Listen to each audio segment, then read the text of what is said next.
just nice.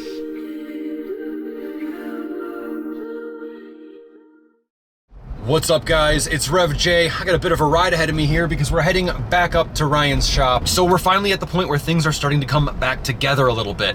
Now, we did go ahead off camera and do some things like paint the door jambs, test the paint out on the dash bezel and a couple interior areas. We wanted to get a little bit of spray time in before we sprayed the main body just to see how the paint laid down, to make sure we could get the metallic distribution pretty even, stuff like that. So we went ahead and did that. We also went ahead and rehung the doors, repositioned the trunk lid and the hood. Main reasons why: when you spray a heavy metallic like this, you want the metallic to all kind of lay down the correct way in accordance with the way you spray the panels. And if you spray a bunch of things at crazy angles, especially in ways they're not going to be mounted at the car, gravity is going to work differently on those metallics and they're going to lay down differently. So that's why we have it set up that way. The doors are back on. The jams and all the stuff we pre-painted turned out really good. I'm super optimistic. All that work that went into it went towards making today as easy as possible. Just get into the zone, lay some awesome color on this thing, lay some nice, shiny, wet clear on this thing, and of course then we can come back and take care of all the cutting and buffing in another one. But paint's going on today, guys. Super excited. I'm rambling. Let's jump up to Ryan's.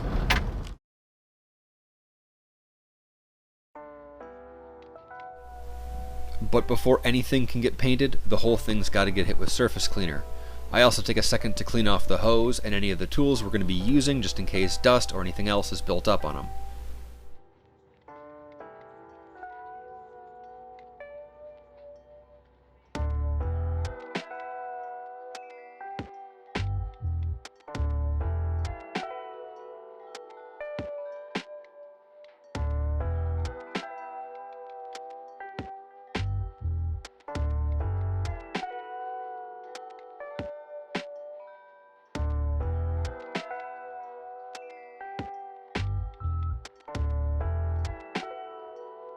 Then it's only a matter of mixing our paint and getting ready to spray.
I worked at building up a little over 3 light to medium coats on the whole car to get an even distribution of the metallic, as well as full coverage.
Once the paint had a chance to set up, we could come back and do clear. Now Ryan and I knew we were going to be wet sanding and buffing this whole car again, and he knew he wanted a lot of clear on it. All in all, we went through nearly 2 gallons of clear in somewhere around 6 coats on this car.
Well, a ton of work has gone into it so far. If you've been watching since part 1, you've seen everything that's gone into it. If you haven't, go check that stuff out now before we release the next part here. As you can see, there's still a bunch more left to do. We've got to unmask the car, give it a chance to cure. We can come back and wet sand out any imperfections, and then of course cut and buff the whole thing to a beautiful, wonderful, lustrous shine. Follow on social media, guys. I've posted some more periodic updates of this thing on there, as well as updates on all the projects.